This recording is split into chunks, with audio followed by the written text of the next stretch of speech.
नमस्कार दोस्तों, स्वागत है आपके अपने YouTube channel ex serviceman success mantra. मैं कई महीनों से आप लोग के लिए इम्पोर्टेंट वीडियोस लेके आता हूं। जो आदमी रिटायरमेंट जा रहा है डिफेंस से या जो रिटायर हो चुके हैं उनको क्या क्या बेनिफिट यहां से मिलता है, सही बेनिफिट उन्होंने लिया है कि नहीं लिया है और उसका क्या क्या यूटिलाइजेशन वो कर सकते हैं, इसके ऊपर मैं वीडियो काफ़ी महीनों से लेके आ रहा हूं और आप लोगों ने ज़रूर देखा होगा, तभी आप इस वीडियो को भी देख रहे हैं। अगर आपने नहीं देखा है तो डिस्क्रिप्शन में उनका लिंक अवेलेबल है, ज़रूर देखिए। आज मैं काफ़ी इंपॉर्टेंट टॉपिक पे बात करने वाला हूं जो है कम्यूटेशन, क्योंकि ये सवाल सबके जेहन में होता है। शायद आपके दिमाग में भी कौन होगा कि मैं कम्यूट करूं या नहीं करूं, यानी कि अगर सवाल है, क्वेश्चन है आपके दिमाग में कि मैं कम्यूट करूं या नहीं करूं, यानी मैं कम्यूटेशन लूं या नहीं लूं, तो ये वीडियो आपके लिए ही है। और मैं एक चीज़ दावे के साथ कह सकता हूं कि इस पूरी वीडियो को देखने के बाद आप 1 मिनट में अपना कैलकुलेट करके और डिसाइड कर सकते हैं, अगर आप इन डिसीजन की स्थिति में हैं तो। क्योंकि बहुत सारे लोग का फाइनेंशियल गोल अलग अलग होता है, टारगेट्स अलग अलग होते हैं, नीड्स अलग अलग होती हैं, तो वो लोग डिसाइड कर भी लेते हैं मुझे लेना है नहीं लेना है। मैं यहाँ पे दोनों पार्ट आपको बताऊंगा, यानी कि सिक्के के दोनों पहलू, लेंगे तो क्या फ़ायदा होगा, नहीं लेंगे तो क्या फ़ायदा होगा, किस कंडीशन में लेना चाहिए, किस कंडीशन में नहीं लेना चाहिए, तो वो सारी चीज़ें हम डिस्कस करेंगे। और यकीन मानिए इस वीडियो के बाद आप with in a minute decide कर पाएंगे कि आपको ये लेना चाहिए या नहीं लेना चाहिए। तो आइए आगे बढ़ते हैं, लेकिन अगर आगे बढ़ने के पहले अगर आपने इस चैनल को अभी तक सब्सक्राइब नहीं किया है तो कृपया इसको सब्सक्राइब कर लें, पसंद आता है तो लाइक ज़रूर करें और बेल नोटिफिकेशन को ऑन कर लें, ताकि आपको जो नई वीडियो मैं डालता हूँ उसका नोटिफिकेशन आपको तुरंत मिल पाए। तो आइए स्टार्ट करते हैं कि कम्यूटेशन हमको लेना चाहिए या नहीं लेना चाहिए। उसके पहले थोड़ा सा समझ लेते हैं कि जो रिटायर आप जाते हैं, रिटायरमेंट के टाइम पे जो बेनिफिट्स आपको मिलते हैं वो क्या क्या मिलते हैं, क्योंकि यहीं से हमारा सारा कुछ स्टार्ट होता है। तो जो सबसे पहला बेनिफिट मिलता है वो होता है आपका सर्विस पेंशन, और जो सर्विस पेंशन का आपका बेसिक बनता है उसी के ऊपर कैलकुलेट होती है कम्यूटेशन, जो कि पूरी तरह से ऑप्शनल है और इसी पे हम आज इस स्लाइड में चर्चा करेंगे। लेकिन इसके अलावा और भी बहुत चीज़ें मिलती हैं, जैसे ग्रेचुइटी मिलती है जो मैक्सिमम 20 लाख मिल सकती है। आपका लीव इनकेसमेंट, अगर आपने छुट्टी को जमा किया है तो मैक्सिमम 10 महीने तक की छुट्टी का आप पैसा ले सकते हैं। आपको ग्रुप इंश्योरेंस जो चलता है उसका जो सेविंग एलिमेंट है वो भी आपको मिलता है रिटायरमेंट के टाइम पे। अगर आप डिसेबल है और डिसेबिलिटी पेंशन लेकर जा रहे हैं तो आपको डिसेबिलिटी पेंशन भी मिलेगी, और आपने जितना भी पीएफ में अपना जमा किया है वो सबका अलग अलग हो सकता है, कोई 10 लाख लेके जाता है, कोई 20 लाख, कोई 50 लाख, वो आपका अपना है। ये सारी चीज़ें आपको पैसे के रूप में मैं बात कर रहा हूँ, जो मिलना है वो मिलती हैं रिटायरमेंट बेनिफिट। इस सारे के ऊपर मैं आज बात नहीं करूँगा क्योंकि इसका अलग से मैंने वीडियो बना रखा है।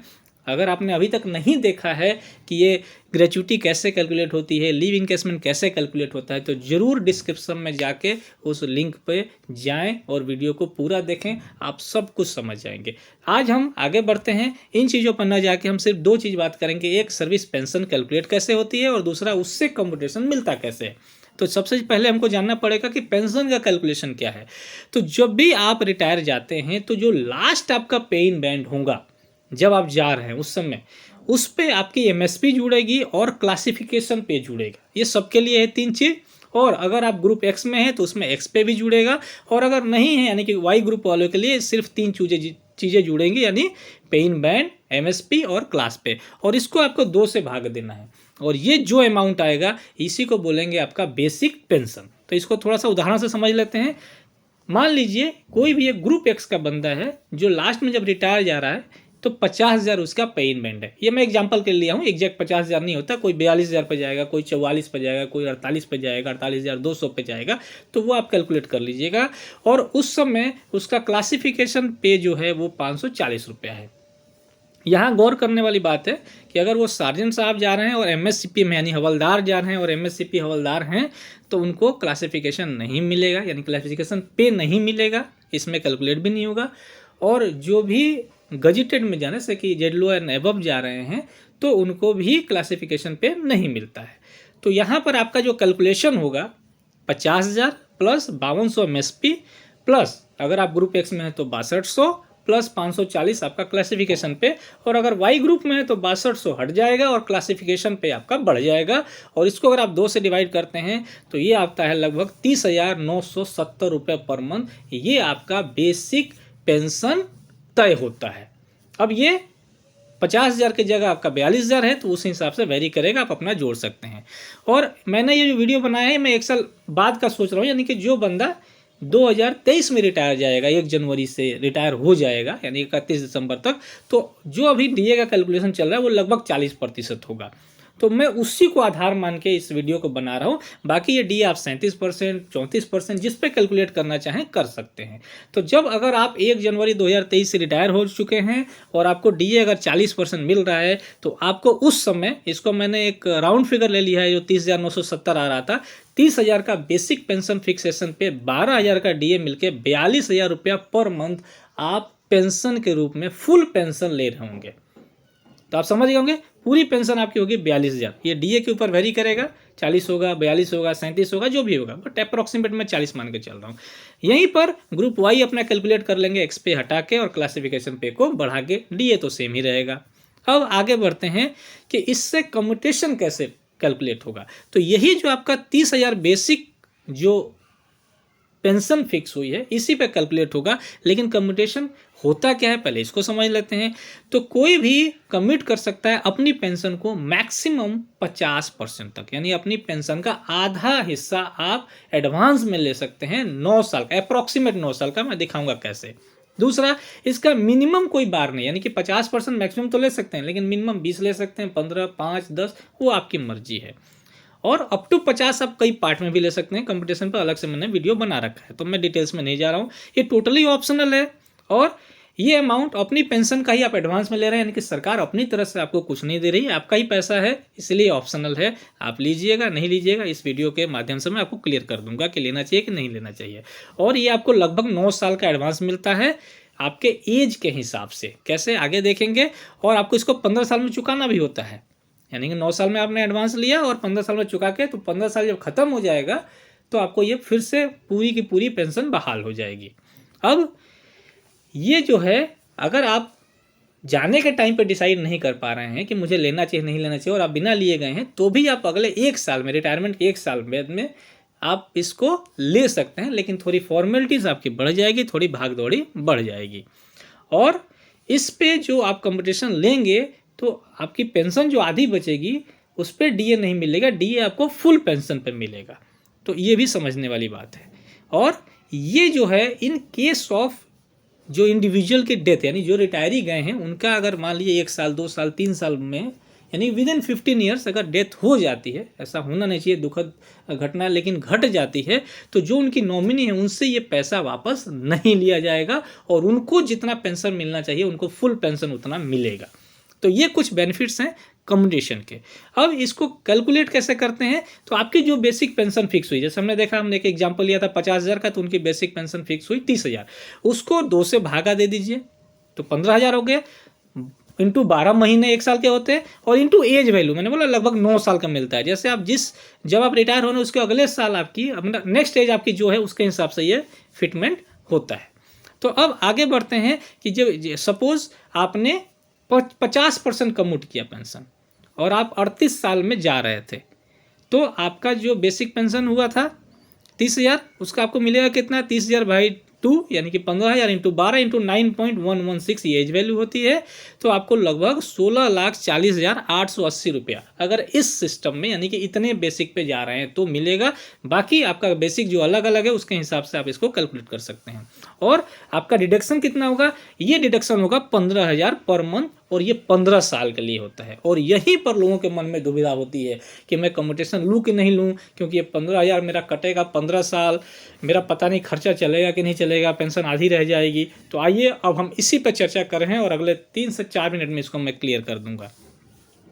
अब सवाल वही, क्या मैं कमिट करूं? तो सबसे पहले केस 1 को स्टडी करते हैं। केस 1 में मैं ये मान के चल रहा हूं कि आपका जो मंथली बेसिक पेंशन वो 30,000 है, और जब आप रिटायर हो रहे हैं, यानी कि 2023 से आपका डीए है 40%, और आप कोई भी कम्यूटेशन नहीं ले रहे हैं, यानी कि कम्यूटेशन इज 0, कम्यूट नहीं कर रहे हैं, उस केस में क्या होगा, उस केस में आपको पेंशन इन हैंड मिलेगा 42,000 per month with no liability to return, यानी कि आपके पेंशन से कुछ भी नहीं कटेगा, और यहाँ से आपका जो खर्चा आप जो चल रहा था आपकी फैमिली का खर्चा, वो आप इजीली शायद चला पाएंगे, क्योंकि 42,000 रुपये आज के दौर में अगर बहुत हाई फाई अगर आपका दिनचर्या नहीं है तो ये सफिशियंट है एक नॉर्मल सिटी के लिए। लेकिन यहाँ ऑप्शन तो था कम्यूटेशन का, तो केस 2 अब स्टडी करते हैं क्या होगा।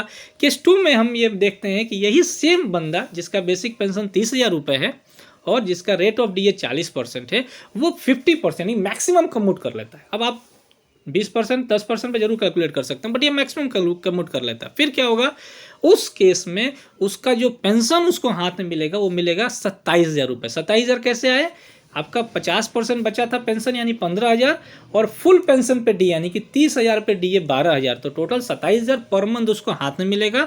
और 16 लाख, मैंने ये अप्रॉक्सीमेट ले लिया है, 16 लाख उसके हाथ में ये एक लमसम अमाउंट, एक मुश्त अमाउंट आ जाएगा।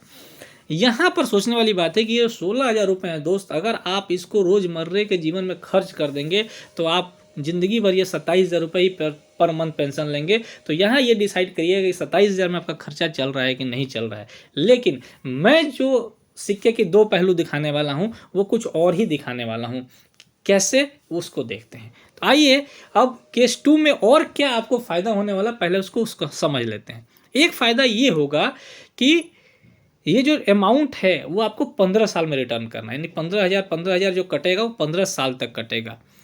तो जो 15 साल में आप अमाउंट रिटर्न करेंगे, यानी आपने लिया कितना, 16 लाख लिया, तो ये जो अमाउंट होगा अगर आप कैलकुलेट करेंगे 9 साल का लेके 15 साल में रिटर्न वाला, तो 27 लाख रुपए आप गवर्नमेंट को रिटर्न कर रहे हैं। यानी कि जो आपने अपना ही पेंशन बेचा उस पर आपको इंटरेस्ट पे करना पड़ रहा है। तो 16 लाख लिया आपने और 27 लाख पे किया 15 साल में। तो क्या ये वर्दी है, सवाल तो लाजमी है। तो आइए देखते हैं कि ये वर्दी है कि नहीं है। लाइए पहले केस पे चलते हैं। पहले केस में एक स्मार्ट बंदा है, उसने सोचा कि मैं कंपटीशन नहीं लेता हूँ, लेकिन मैं ये मान के चल रहा हूँ कि जो कंपटीशन में मेरा पैसा जाता है मेरा उतने में ही खर्चा चल जाता है, यानी कि 27,000 में खर्चा चल जाता है। तो उस 15,000 को उसने SIP में डाल दिया। अब मैं SIP में क्यों कह रहा हूँ, क्योंकि ये ऐसा इन्वेस्टमेंट है जो ग्रेजुअली आपके अमाउंट को इंक्रीज करता है और इस पर रिस्क अगर मार्केट की बात किया जाए तो थोड़ा कम रहता है, क्योंकि म्यूचुअल फंड में पैसा जाता है। और अगर आप 10 से 15 साल या 20 साल के लॉन्ग टर्म इन्वेस्टमेंट में रिटर्न देखेंगे तो काफ़ी अच्छे रिटर्न मिले हैं म्यूचुअल फंड में। तो मैं उसके ऊपर नहीं जाऊंगा। अगर इस बंदे ने एक SIP डाला 15,000 का 15 साल के लिए, तो ध्यान दीजिए इसको जो लमसम मिलेगा 15 साल के बाद वो मिलेगा 62 लाख रुपए। और सिर्फ अगर ये रिटर्न 10% का हुआ तो, अगर आप मैक्सिमम रिटर्न आप देखेंगे म्यूचुअल फंड का, लास्ट परफॉर्मेंस देखेंगे 15-20 साल का, तो जो म्यूचुअल फंड अच्छे हैं वो 15 से 20% तक का रिटर्न दिए हैं सालाना। मैं यहाँ बहुत ही कम लेके चल रहा हूँ 10%, क्योंकि थोड़ा सेफर साइड चल रहे हैं कि नहीं 12 नहीं मिला। अब अगर यही 12 मिलता है तो ये आपका 62 लाख शायद 72 लाख हो जाएगा। तो अगर आप 15,000 रुपये हर महीने अपने पेंशन में से जो आप कम्यूटेशन लेते वो अमाउंट डालते तो ये अमाउंट हो जाता 62 लाख रुपए। लेकिन ये तब जब आप इसको रेगुलर 15 साल डालेंगे। नाउ यहाँ पर ये जो मैंने लिया है ये अप्रॉक्सीमेट मिनिमम एवरेज रिटर्न लिया है 15 साल का 10%। नॉर्मली आपको 12 से 15% रिटर्न सिप में मिल जाता है अगर आपने अच्छा SIP सेलेक्ट किया है तो। लेकिन यहाँ पर एक बात जरूर कहना चाहूँगा कि mutual fund is always subjected to market risk. तो ये आपको अपना कैलकुलेट करना है, क्योंकि रिटर्न हायर साइड भी हो सकते हैं और लोअर साइड में हो सकते हैं। लेकिन इतना ये है कि जो आप FD वगैरह में डालते हैं उससे तो बढ़िया रिटर्न मिलेंगे। नाउ केस 2 में चलते हैं। एक बंदा, सेम बंदा क्या किया, उसने अपने पेंशन को कम्यूट कर दिया। कम्यूट करने पे क्या होगा, उसको हाथ में 27,000 पेंशन मिलने लगा। पहले बंदे ने भी यही किया था, 27,000 ही लिया और 15,000 डाल दिया सिप में। यहाँ इसने क्या किया, 16 लाख रुपए इसको मिला। अब 16 लाख रुपए को इसने वन टाइम इन्वेस्ट ना करके, वन टाइम मैं कभी सलाह नहीं देता, क्योंकि अगर मार्केट में वन टाइम FD में डालेंगे तो उतना अच्छा है नहीं रिटर्न, मार्केट में डालेंगे तो रिस्क रहता है कि एक ही बार में कहीं मार्केट धराशायी हो गया। तो इस 16 लाख को क्या करना है, आप इसको MIS या AFGIS स्कीम जो है, वेलफेयर स्कीम आजकल जो चल रही हैं, वहाँ पे डाल दिए, जहाँ से आपको मंथली इनकम आएगी। अब मंथली इनकम जो आज की डेट में है वो लगभग 6.4% का है। ये 6.4% कम ज़्यादा हो सकता है, 6.2 हो सकता है, 6.6 हो सकता है। आप अलग अलग स्कीम्स में देख सकते हैं, अलग अलग बैंकों में देख सकते हैं। बट ये मैं यहाँ पे कैलकुलेट कर रहा हूँ कि उसने एक ऐसी स्कीम में डाला जहाँ से उसको हर महीने पैसा आएगा। और इस पैसे को, यानी कि जो ये पैसा आएगा, ये अप्रॉक्सीमेट अगर कैलकुलेट करिएगा 16 लाख पे, वो होगा 8,500 रुपये पर मंथ। अगर इस 8,500 रुपये पर मंथ को आप SIP में डाल जाते हैं अगले 15 साल के लिए, सेम वही कि मैं 16 लाख मैंने फिक्स कर दिया, ये मेरा पड़ा हुआ है, बिल्कुल सेफ है। अब उससे जो पैसा आ रहा है उसको मैंने SIP में डाल दिया और 15 साल में अगर उस 10% आपने लिया तो यहाँ से ये अमाउंट बनता है 35,50,000 और 16 लाख अभी भी आपके पास सेफ पड़े हुए हैं, तो आपके पास ये हो जाता है 51,50,000। तो ये दो केस हमने स्टडी किए। पहले केस में 62 लाख बनता था, दूसरे केस में 51,50,000 बना। लेकिन यहाँ पे कुछ और फ़ायदा भी आपको गिना देता हूँ मैं। क्या फ़ायदा होगा? अगर आप कोई नई जॉब पकड़ते हैं या कुछ और काम करते हैं और आपकी इनकम आती है तो आपको टैक्स स्लैब में इसका बेनिफिट हो जाएगा, क्योंकि जो टैक्स का कैलकुलेशन होगा वो होगा टोटल पेंशन जो आपको मिलेगा महीने का और जो नई इनकम आपको मिलेगी, दोनों मिला के।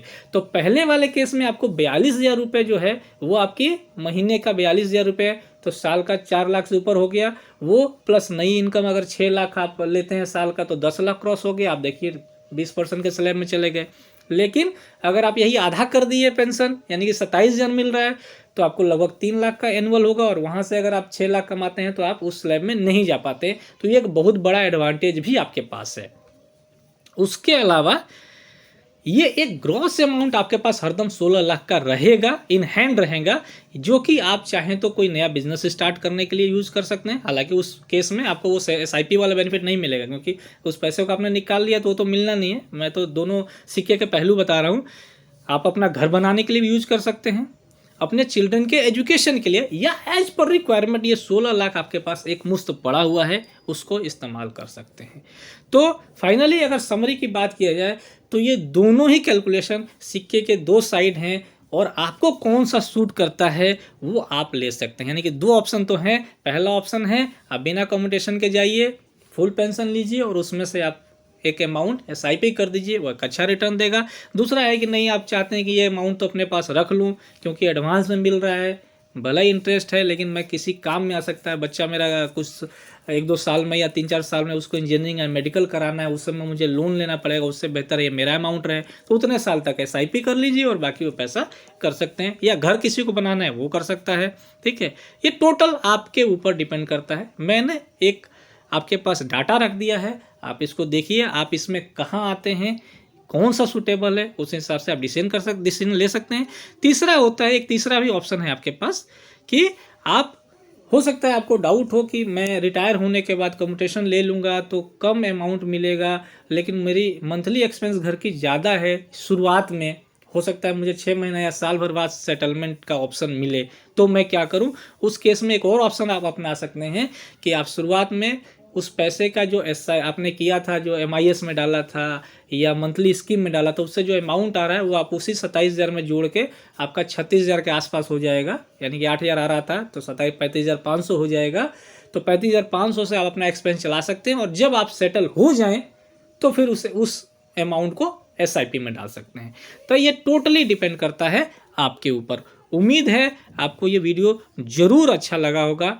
अगर अच्छा लगा तो इसको लाइक करिए, अपने दोस्तों के साथ शेयर करिए जो भी डाउट में हैं, सब्सक्राइब कर लीजिए चैनल को, क्योंकि लेटेस्ट अपडेट आपको मिलती रहेगी। और अगला वीडियो मैं जल्दी लेके आऊँगा कि जो टोटल बेनिफिट आपको मिलेगा, यानी ग्रेच्युटी, कम्यूटेशन, लीव इनकेसमेंट, उसको कैसे हम बेनिफिट ले सकते हैं और अपने महीने का जो इनकम आज आप ले रहे हैं सर्विस में रहते हुए, लगभग उसका 60 से 62% आप सर्विस से बाहर रहते हुए भी कैसे ले सकते हैं। तब तक के लिए जय हिंद दोस्तों, नमस्कार।